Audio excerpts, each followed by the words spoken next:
This channel does not promote any violence, harmful, or illegal activities. All content provided by this channel is meant for an educational and information purpose only.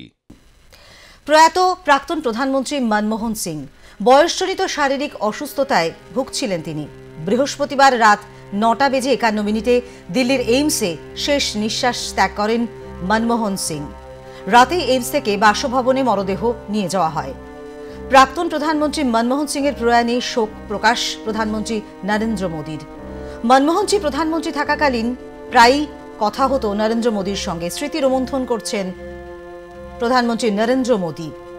প্রাক্তন প্রধানমন্ত্রী মনমোহন সিংয়ের প্রয়াণে শোকস্তব্ধ সমস্ত রাজনৈতিক মহল। শাসক বিরোধী নির্বিশেষে স্মরণ করেছেন দেশ গঠনে তার অবদানের ভূমিকা। গান্ধী পরিবার থেকে শুরু করে মমতা বন্দ্যোপাধ্যায় সকল রাজনীতিকরাই তার অবদান তুলে ধরেছেন। 1991 সাল থেকে সংসদের উচ্চ কক্ষ রাজ্যসভার সদস্য ছিলেন মনমোহন সিং। চলতি বছরের এপ্রিল মাসেই তিনি অবসর গ্রহণ করেন। 1998 থেকে 2004 সাল পর্যন্ত তিনি রাজ্যসভার বিরোধী দলনেতা পদেও ছিলেন। কংগ্রেসের নেতৃত্বাধীন ইউপিএ জোটের প্রধান মুখ হিসেবে 2004 থেকে 2014 সাল পর্যন্ত 10 বছর প্রধানমন্ত্রীর পদে ছিলেন মনমোহনজি। এছাড়াও পিভি নরসিংহ রাও পরিচালিত সরকারের অর্থমন্ত্রী হিসাবেও দায়িত্ব সামলেছেন মনমোহন সিং। পশ্চিম পাঞ্জাবের গাহে জন্মগ্রহণ করেন মনমোহন সিং। 1932 সালের 26শে সেপ্টেম্বর তার জন্ম। এই গাহে এলাকা যা আজকের পাকিস্তানে রয়েছে, তার পরিবার 1947 সালে দেশভাগের সময় ভারতে চলে আসে। উচ্চশিক্ষায় তিনি পাড়ি দিয়েছিলেন অক্সফোর্ডে। অক্সফোর্ড থেকে অর্থনীতিতে ডক্টরেট ডিগ্রি অর্জনের পর মনমোহন সিং 1966 থেকে 1969 সালে জাতিসংঘের জন্য কাজ করেছিলেন। পরবর্তীকালে তিনি তার আমলাতান্ত্রিক কর্মজীবন শুরু করেন যখন ললিত নারায়ণ মিশ্র তাকে বাণিজ্য এবং শিল্প মন্ত্রণালয়ে উপদেষ্টা হিসেবে নিয়োগ দেন। 1970 থেকে 1980-র দশকে মনমোহন সিং ভারত সরকারের বিভিন্ন গুরুত্বপূর্ণ পদে অধিষ্ঠিত ছিলেন। বিভিন্ন গুরুত্বপূর্ণ পদ তিনি সামলেছেন। মনমোহন সিংয়ের প্রয়াণে শোকস্তব্ধ রাজনৈতিক মহল। প্রাক্তন প্রধানমন্ত্রী মনমোহন সিংয়ের প্রয়াণে শোকস্তব্ধ রাহুল গান্ধীও। একজন পরামর্শদাতা পথপ্রদর্শককে হারালাম, এমনটাই তিনি এক্স হ্যান্ডেলে পোস্ট করে লিখেছেন। প্রাক্তন প্রধানমন্ত্রী মনমোহন সিংয়ের প্রয়াণে সকলেই তাদের বার্তা জানিয়েছেন। মুখ্যমন্ত্রী মমতা বন্দ্যোপাধ্যায় তিনিও কিন্তু স্মৃতি রোমন্থন করেছেন। প্রাক্তন প্রধানমন্ত্রী মনমোহন সিংয়ের অবদানের কথা তিনি উল্লেখ করেছেন এক্স হ্যান্ডেলে। বিভিন্ন রাজনৈতিক দলের নেতারা তাদের মতামত কিন্তু জানিয়েছেন, স্মৃতি রোমন্থন করেছেন এবং অবশ্যই শ্রদ্ধা জানিয়েছেন। তার আত্মার শান্তি কামনা করে এক্স হ্যান্ডেলে পোস্ট করেছেন। প্রয়াত প্রাক্তন প্রধানমন্ত্রী মনমোহন সিং বয়সজনিত কারণেই তিনি অসুস্থতায় ভুগছিলেন। বৃহস্পতিবার রাত 9:51 দিল্লির এইমসে শেষ নিঃশ্বাস ত্যাগ করেন মনমোহন সিং। মৃত্যুকালে তার বয়স হয়েছিল 92 বছর। অসুস্থতা নিয়ে বৃহস্পতিবার থেকে ভর্তি ছিলেন হাসপাতালে। বৃহস্পতিবার রাত 9:51 দিল্লির এইমসে শেষ নিঃশ্বাস ত্যাগ করেন। মৃত্যুকালে তার বয়স হয়েছিল 92 বছর। রাতেই এইমস থেকে বাসভবনে মরদেহ নিয়ে যাওয়া হয়। রাতেই একে একে রাজনৈতিক ব্যক্তিরা মনমোহন সিংকে দেখবার জন্য, তার মৃতদেহ দেখবার জন্য তার বাসভবনে পৌঁছে যান। আজ কিন্তু পূর্ণ রাষ্ট্রীয় মর্যাদায় প্রাক্তন প্রধানমন্ত্রী মনমোহন সিংয়ের শেষকৃত্য সম্পন্ন হবে। বৃহস্পতিবারই গভীর রাতে প্রধানমন্ত্রীর মরদেহ দিল্লি এইমস থেকে তার বাড়িতে নিয়ে যাওয়া হয়। মনমোহন সিংয়ের প্রয়াণে 7 দিনের রাষ্ট্রীয় শোকের ঘোষণা কেন্দ্রের। আজ সরকারি সমস্ত কর্মসূচি বাতিল। কংগ্রেসের তরফেও যাবতীয় কর্মসূচি বাতিলের সিদ্ধান্ত নেওয়া হয়েছে। প্রয়াত প্রাক্তন প্রধানমন্ত্রী মনমোহন সিং বিভিন্ন গুরুত্বপূর্ণ পদ সামলেছেন তিনি এবং ভারতের অর্থনীতিতে তার অবদানের কথা আজও স্মরণ করে মানুষ। বিভিন্ন রাজনৈতিক মহলে বারে বারে সে প্রসঙ্গই উঠে আসছে। কিভাবে তিনি তার অর্থনীতির ক্ষেত্রে, দেশের অর্থনীতিকে চাঙ্গা করবার ক্ষেত্রে তার যে পদক্ষেপ আজও কিন্তু প্রশংসনীয়। আজ সমস্ত সরকারি কর্মসূচি বাতিলের সিদ্ধান্ত নেওয়া হয়েছে। এ বিষয় নিয়ে আমরা আরও বিস্তারিতভাবে কথা বলবো আমাদের প্রতিনিধি সঞ্জনা লাহিড়ী সরাসরি নিউজ রুম থেকে। সঞ্জনা, এই মুহূর্তে কি আপডেট রয়েছে? দেখো, গতকালই দেখা গিয়েছে যে রাত্রি 9:51 নাগাদ শেষ নিঃশ্বাস ত্যাগ করেছেন প্রাক্তন প্রধানমন্ত্রী মনমোহন সিং এবং তার মৃত্যুতে কার্যত সারা দেশেই আজকে শোক দিবস পালন করা হবে এবং শুধু আজকে নয়, আগামী 7 দিন রাষ্ট্রীয় শোক পালন করা হচ্ছে। প্রত্যেকটি সরকারি কার্যালয় অর্ধনমিত থাকবে জাতীয় পতাকা। পাশাপাশি কংগ্রেসের তরফ থেকে সমস্ত কর্মসূচি বাতিল করা হয়েছে এবং গতকাল যখন ঘটনাটি ঘটে তখনই দেখা যায় যে ঘটনা এইমসে পৌঁছন প্রিয়াঙ্কা গান্ধী এবং কেন্দ্রীয় স্বাস্থ্যমন্ত্রী জেপি নাড্ডা। এবং গতকালই দেখা গেছিল কর্ণাটকে একটি কংগ্রেসের কর্মসূচি চলছিল। এখনও পর্যন্ত সেই কর্মসূচি চলার কথা ছিল, কিন্তু সেই সমস্ত কর্মসূচি আপাতত স্থগিত রাখা হয়েছে এবং বাকি সব কর্মসূচি বাতিল করা হয়েছে। এর পাশাপাশি আজকেই পূর্ণ রাষ্ট্রীয় মর্যাদা তার শেষকৃত্য সম্পন্ন করা হবে। এবং এই প্রসঙ্গে জানিয়ে রাখি, কালকে রাত্রি 8:05 নাগাদ তাকে এইমস হাসপাতালে নিয়ে আসা হয়। তিনি বাড়িতেই হঠাৎ শ্বাসকষ্ট অনুভব করছিলেন এবং অচৈতন্য হয়ে পড়েন। বাড়িতেই তার চেতনা ফেরানোর চেষ্টা করা হলেও সেটা সম্ভব হয় না এবং তাকে ক্রিটিক্যাল কন্ডিশনেই নিয়ে আসা হয় এবং দীর্ঘ প্রচেষ্টার পরে তিনি রাত্রি 9:51 নাগাদ শেষ নিঃশ্বাস ত্যাগ করেন এবং ঘটনায় কার্যত গোটা দেশেই যেরকম রাষ্ট্রীয় শোক পালন করা হচ্ছে আজকে, তার পাশাপাশি দেখা যাচ্ছে যে মুখ্যমন্ত্রী মমতা বন্দ্যোপাধ্যায়, সাংসদ অভিষেক বন্দ্যোপাধ্যায়, পাশাপাশি নরেন্দ্র মোদী সকলেই কিন্তু এক্স হ্যান্ডেলে এই শোকবার্তা এক্স হ্যান্ডেলে পোস্ট করেছেন এবং সবটা মিলিয়ে এই মনমোহন সিংয়ের যে অবদান সেই সবটাই কিন্তু সমস্ত রাজনীতিবিদ তুলে ধরেছেন এবং দীর্ঘদিন তিনি দেশের নানান রকম কাজের সঙ্গে নিজেকে যুক্ত রেখেছিলেন এবং 10 বছর তিনি দুটো টার্মে প্রধানমন্ত্রী ছিলেন। শুধুমাত্র তাই নয়, দেখা গিয়েছে যে তার কাজ কিন্তু অপরিসীম। তিনি দীর্ঘদিন গভর্নর পদে ছিলেন, আরবিআই ইউজিসি চেয়ারম্যান পদে ছিলেন এবং দেশের অর্থনীতিকে উজ্জ্বল করতে বা এগিয়ে নিয়ে যাওয়ার জন্য তার কিন্তু অপরিসীম একটা জায়গা ছিল এবং সবটা মিলিয়েই সেই জায়গা থেকে দাঁড়িয়ে গোটা দেশের রাজনৈতিক মহলে যেরকম শোকের ছায়া পড়েছে, সারা দেশের মানুষের কাছেও কিন্তু এইরকম একজন অর্থনীতিবিদ হারিয়ে যাওয়া কিন্তু রীতিমতো এক প্রকার বড় বলা যেতে পারে যে বিগ লস্ট, আর কিছুই না, এমনটাই কিন্তু মনে করছেন দেশের মানুষ। এবং সেই বিষয়টাই নিয়ে বিভিন্ন নেট দুনিয়াতেও দেখা গিয়েছে যে একাধিক মানুষ কিন্তু সেটা পোস্ট করেও জানিয়েছেন এবং আজকে দেখা যাচ্ছে তার বাসভবনের কাছেই তার শেষকৃত্য সম্পন্ন হবে এবং তার পরবর্তী পর্যায়ে 7 দিন। সঞ্জনা, আমি এক্ষেত্রে একটু বলতে চাই, এইমাত্র পাওয়া খবরে আমরা জানতে পারলাম যে শনিবার তার শেষকৃত্য সম্পন্ন হবে পূর্ণ রাষ্ট্রীয় মর্যাদায়। একদমই, যেহেতু আজকে নানান রকমের রাজনৈতিক কর্মসূচি থাকবে, তাকে যেহেতু শ্রদ্ধা জ্ঞাপনের বিষয়টা থেকে যাচ্ছে এবং সেই জন্যই কিন্তু দলের তরফ থেকে কার্যত খানিকটা হলেও এই সিদ্ধান্ত নেওয়া হয়েছে তার পরিবারের সঙ্গে কথা বলেই। এবং আজকে তার মরদেহ প্রিজার্ভ করে রাখার পরে আগামীকাল রাষ্ট্রীয় মর্যাদার সঙ্গে শেষকৃত্য সম্পন্ন এবং বাকি 7 দিন সমস্ত কর্মসূচি বাতিল রাখছে প্রদেশ কংগ্রেস এবং তারপরে তারা আবার স্বাভাবিক ছন্দে ফিরে আসবে, যেটা এখনও পর্যন্ত জানা যাচ্ছে। মৌসুমী, ধন্যবাদ সঞ্জনা। আমরা কথা বলছিলাম নিউজ রুম থেকে সরাসরি আমাদের প্রতিনিধি সঞ্জনা লাহিড়ীর সঙ্গে। প্রয়াত প্রাক্তন প্রধানমন্ত্রী মনমোহন সিং ইউনিভার্সিটি অফ কেমব্রিজে অর্থনীতি নিয়ে পড়াশোনা করেন তিনি। সেখান থেকে ফার্স্ট ক্লাস পেয়ে নজির গড়েন। ইউনিভার্সিটি অফ অক্সফোর্ডে ডিফিল করেন মনমোহন। দেশে ফিরে বেশ কয়েক বছর অধ্যাপনাও তিনি করেছেন। পরবর্তীতে রাষ্ট্রপুঞ্জের বাণিজ্য এবং উন্নয়ন বিভাগে যোগ দেন। 1982 সালে রিজার্ভ ব্যাংক অফ ইন্ডিয়ার গভর্নর নিযুক্ত হন মনমোহন।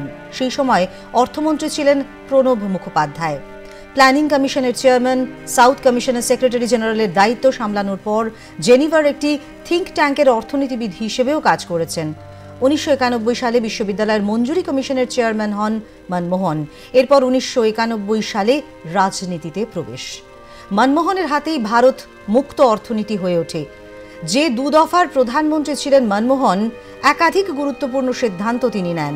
2007 সালে তার আমলেই ভারতের জিডিপি সর্বোচ্চ গিয়ে ঠেকে 9%। পৃথিবীর দ্বিতীয় দ্রুত বর্ধনশীল অর্থনীতি হিসেবে উঠে আসে ভারত। দেশের প্রধানমন্ত্রী হিসেবে তো বটেই, অর্থমন্ত্রী হিসেবেও ভারতের অর্থনীতিতে সংস্কার ঘটিয়েছিলেন মনমোহন সিং। 1991 সালে দেশের রাজস্ব ঘাটতি যখন 8.5%, সেই সময় গোটা বিশ্বের সামনে ভারতের বাজার উন্মুক্ত করে দেন তিনি। উদার অর্থনীতির দরজা খুলে দেন, ভারতের অর্থনীতির ভিত মজবুত করেন মনমোহন সিং। এহেন একজন রাজনীতিবিদ, অর্থনীতিবিদের প্রয়াণে শোকস্তব্ধ গোটা রাজনীতি মহল। মুখ্যমন্ত্রী মমতা বন্দ্যোপাধ্যায় এক্স হ্যান্ডেলে শোক জ্ঞাপন করেছেন এবং তার অবদানের কথা স্মরণ করেছেন, এবং দেশ যে তাকে এমন একজন রাজনৈতিক নেতাকে হারালো এবং তাকে সবসময় তার যে অবদান, সেই অবদানকে সবসময় মনে রাখবে, এমনটাও কিন্তু তিনি তার এক্স হ্যান্ডেলে পোস্ট করেন। এছাড়া রাহুল গান্ধী তিনিও শোক জ্ঞাপন করেছেন, শোকস্তব্ধ হয়েছেন, এবং তিনি যেটা লিখেছেন, একজন পরামর্শদাতা, পথপ্রদর্শককে হারালাম। নরেন্দ্র মোদীজি তিনিও কিন্তু এক্স হ্যান্ডেলে বিভিন্ন মুহূর্তের ছবি শেয়ার করেছেন। নরেন্দ্র মোদীজি যেমনটা তিনি লিখেছেন যে প্রধানমন্ত্রী থাকাকালীন, মনমোহনজি প্রধানমন্ত্রী থাকাকালীন ওনার সঙ্গে প্রায়শই কথা হতো নরেন্দ্র মোদীজি, তখন তিনি গুজরাটের মুখ্যমন্ত্রী ছিলেন, এবং সেই সমস্ত স্মৃতিচারণ তিনি করেছেন। অমিত শাহ, রাজনাথ সিং, বিভিন্ন তাবর তাবর রাজনৈতিক নেতারা তারা কিন্তু তাদের শোক জ্ঞাপন করেছেন।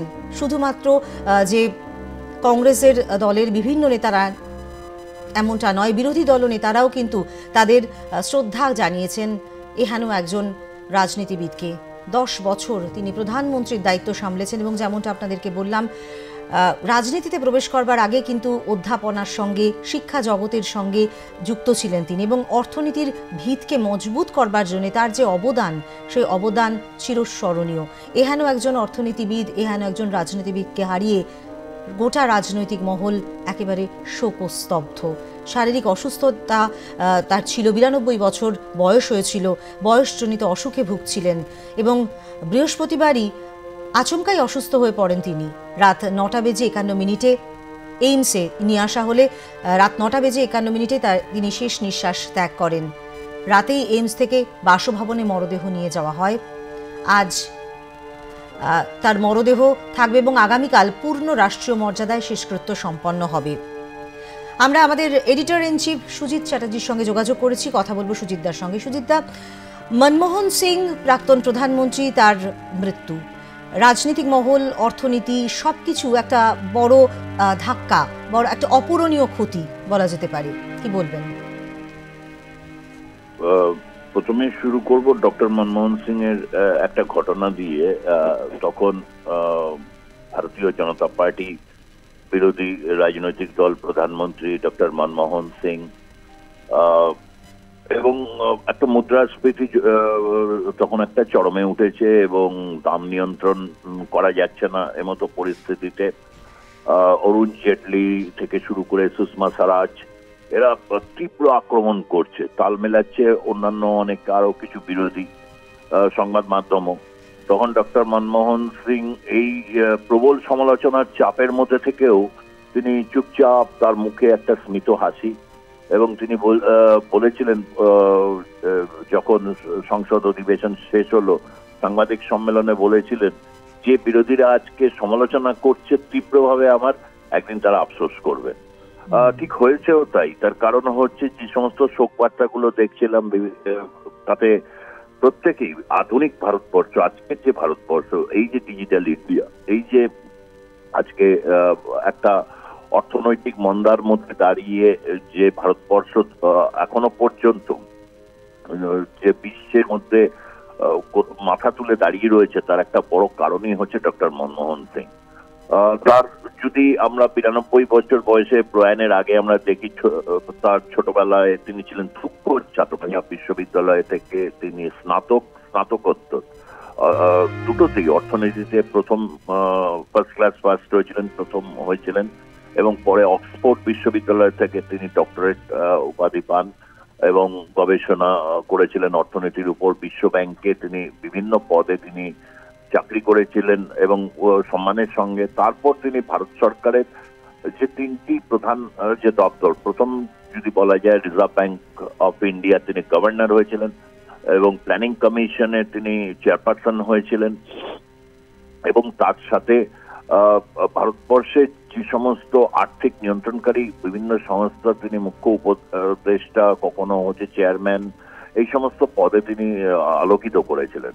এরপর আসে 2004 সাল এবং ততদিনে হচ্ছে কংগ্রেসের সাথে তার যে সখ্যতা তা প্রমাণিত। 2004 সাল ভারতবর্ষের রাজনীতিতে একটা অভূতপূর্ব টার্নিং পয়েন্ট হয়। অটল বিহারী বাজপেয়ী নেতৃত্বাধীন ভারতীয় জনতা পার্টির সরকার UPA 1 এর কাছে পরাজিত হবার পর দেশের প্রধানমন্ত্রী পদ নিয়ে তখন একটা তীব্র বিতর্ক হয়েছিল। সোনিয়া গান্ধী যাতে প্রধানমন্ত্রী না হয় একেবারে আদা জল খেয়ে মাঠে নেমে পড়েছিলেন লালকৃষ্ণ আডবাণী থেকে শুরু করে ভারতীয় জনতা পার্টির নেতৃত্ব। তখন ডক্টর মনমোহন সিং দেশের প্রধানমন্ত্রী হিসাবে তিনি হাল ধরেন এবং প্রধানমন্ত্রী এবং 2014 সাল প্রধানমন্ত্রিত্ব এই সময়টায় একটা যে কাজ তিনি করেছিলেন তার ভিত্তিপ্রস্তর তিনি কিন্তু রচনা করেছিলেন হচ্ছে 90-এর দশকে। 90-এর দশকে তিনি কখন ভারতের অর্থমন্ত্রী হিসাবে যোগদান করলেন, যখন ভারতের চিরকালীন মিত্র দেশ সোভিয়েত ইউনিয়ন ভেঙে টুকরো হয়ে গেছে এবং ভারত তার বাণিজ্যের সবচেয়ে বড় অংশীদার দুর্বল হয়ে পড়ার কারণে ভারতবর্ষ একটা অর্থনৈতিক প্রবল মন্দা হিসেবে পরিণত হয় এবং সেই সময় ভারতের প্রধানমন্ত্রী হন নির্বাচনে জেতার পর নরসিমহা রাও তিনি তখন ডক্টর মনমোহন সিংকে দেশের অর্থমন্ত্রী হিসাবে নিয়োগ দেন এবং অর্থমন্ত্রী হওয়ার পর তিনি সংস্কারের কাজে হাত দিলেন এবং যে সংস্কার অর্থাৎ ভারতের সাথে যে সোভিয়েত ইউনিয়নের যে সম্পর্ক ছিল এবং বাণিজ্যের অংশীদার হিসাবে চা থেকে পাট থেকে ইঞ্জিনিয়ারিং দ্রব্য থেকে শুরু করে সর্বস্তরে ভারত এবং রাশিয়ার মধ্যে বাণিজ্য সবচেয়ে বেশি পরিমাণে হতো। সেখান থেকে একটা শিফট হয়ে একটা অর্থনৈতিক সংস্কারের মাধ্যমে ভারতবর্ষের বিভিন্ন জায়গায় তিনি গ্লোবালাইজেশন, প্রাইভেটাইজেশন, এই যে LPG যেটাকে বলা হয় লিবারালাইজেশন, অর্থাৎ গোটা বিশ্বে তখন হচ্ছে একটা লিবারালাইজেশন এর হাওয়া তখন তীব্রভাবে বইতে শুরু করেছে এবং তার সাথে তিনি অর্থনৈতিক সংস্কারের কাজে হাত দেন। শুরুর দিকে বিতর্ক হলো, ধীরে ধীরে এই অর্থনৈতিক সংস্কারের সুফল পেতে শুরু করে ভারত। যদিও আর্থিক অসাম্য নানা কিছু বিষয় নিয়ে বিরোধীরা তাকে আক্রমণ করলো, তৎকালীন নরসিমহা রাও সরকারকে আক্রমণ করলো, মনমোহন সিংকে আক্রমণ করলো। তখন নরসিমহা রাও, মনমোহন সিং এবং প্রণব মুখোপাধ্যায় এই ত্রয়ী ভারতীয় অর্থনীতি থেকে শুরু করে তার রাজনৈতিক যে একটা ভারসাম্য রাখা এই কাজে দারুণভাবে সফল হয় এবং এই সফলতা ডক্টর মনমোহন সিংকে ভারতের রাজনীতি এবং অর্থনীতিতে একটা প্রবলভাবে পাকাপাকিভাবে জায়গা করে দেয় এবং সেই সময় উল্লেখযোগ্য সংস্কারের কথা বলতে গিয়ে আমি অবশ্যই বলবো যে ভারতবর্ষে এই সম্প্রচার মাধ্যম দূরদর্শন দ্বারা নিয়ন্ত্রিত ভারতের সম্প্রচার মাধ্যমেও তিনি একটা সংস্কার সাধন করেন এবং উদারীকরণের সুবিধা ভারতবর্ষে এই যে টেলিভিশন নিউজ থেকে শুরু করে সমস্ত জায়গায় এক বড় বিপ্লব এসে উপস্থিত হয়। বহু বিভিন্ন বেসরকারি স্যাটেলাইট চ্যানেলগুলো আসতে শুরু করে। এই সবের পেছনেই হচ্ছে মনমোহন সিং এর তৎকালীন যে সংস্কার প্রক্রিয়া, সেই প্রক্রিয়া উল্লেখযোগ্যভাবে অবদান রেখেছিল এবং দীর্ঘদিন তিনি ভারতবর্ষের অর্থমন্ত্রী থাকাকালীন তার অর্থনৈতিক সংস্কারের কারণে ভারতবর্ষ প্রথম তার GDP 7 অতিক্রম করে, অর্থাৎ 7% GDP অতিক্রম করার মাধ্যমে, যেটা কিন্তু পরবর্তী ক্ষেত্রে এই যে দীর্ঘদিন এখন বিজেপি সরকার চলছে তারা সকলেই টার্গেট করছে অর্থনৈতিক সমৃদ্ধির জন্য যাতে 7 থেকে বেড়ে যে ডবল ডিজিটে পৌঁছে, কিন্তু সেটা অনেক ক্ষেত্রে অধরা থাকলেও প্রথম কিন্তু 7 ডিজিটে মানে 7 অর্থনৈতিক যে সমৃদ্ধি GDP যেটা, সেটা ডক্টর মনমোহন সিং এর আমলে কিন্তু হয় এবং ভারতবর্ষ একটা শক্তিশালী অর্থনৈতিক একটা ভিত্তির উপর দাঁড়িয়ে থাকে এবং সংস্কারের মাধ্যমে একটা স্থায়ী একটা শক্তিশালী মধ্যবিত্ত শ্রেণীও ভারতবর্ষে তৈরি হয়।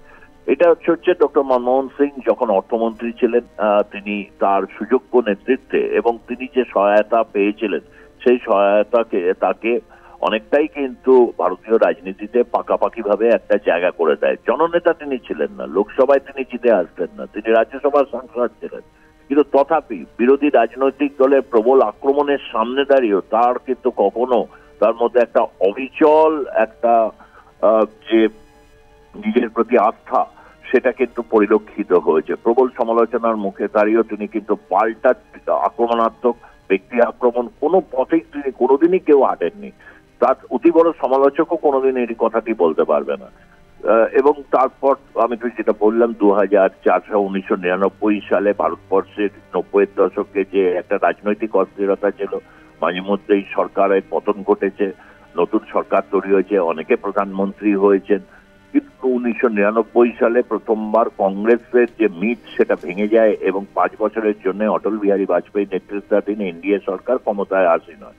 এবং সেই সময় আমেরিকার একটা অর্থনৈতিক স্যাংশনের মুখে পড়ে ভারত পরমাণু বিস্ফোরণের কারণে পোখরানে, এবং যার ফলে অর্থনীতিতে আবারও একটা মন্দা ভাব পরিলক্ষিত হয়। এবং 2004 সালে এনডিএ সরকারের পতনের পর যখন ইউপিএ 1 তৈরি হলো, এবং এটাই ছিল কংগ্রেসের প্রথম আর কি একটা সরকার তৈরি যেখানে কংগ্রেসের নেতৃত্বে বিভিন্ন বিরোধী রাজনৈতিক দলকে নিয়ে ইউনাইটেড প্রোগ্রেসিভ অ্যালায়েন্স বা ইউপিএ 1 সরকার গঠিত হয়।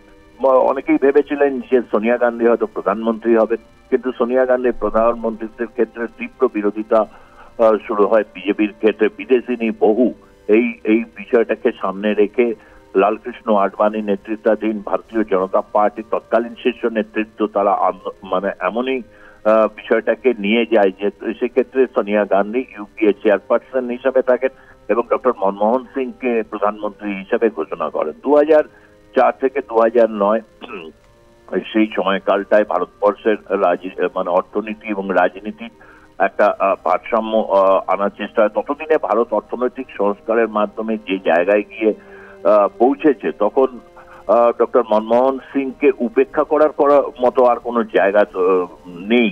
কার্যত বিদেশ থেকে শুরু করে রাষ্ট্রসংঘ থেকে শুরু করে বিশ্ব ব্যাংক সর্বত্র ডক্টর মনমোহন সিং এর একটা উল্লেখযোগ্য উপস্থিতি। একদমই তাই সুজিত দা, অসংখ্য ধন্যবাদ। সুতরাং স্মৃতিচারণায় ছিলেন আমাদের editor in chief Sujit Chatterjee. প্রয়াত প্রাক্তন প্রধানমন্ত্রী মনমোহন সিং 92 বছর বয়সে প্রয়াত ভারতের বিশ্বায়নের এই মুখ ডক্টর মনমোহন সিং, তার প্রতি সকলের শ্রদ্ধার্ঘ্য।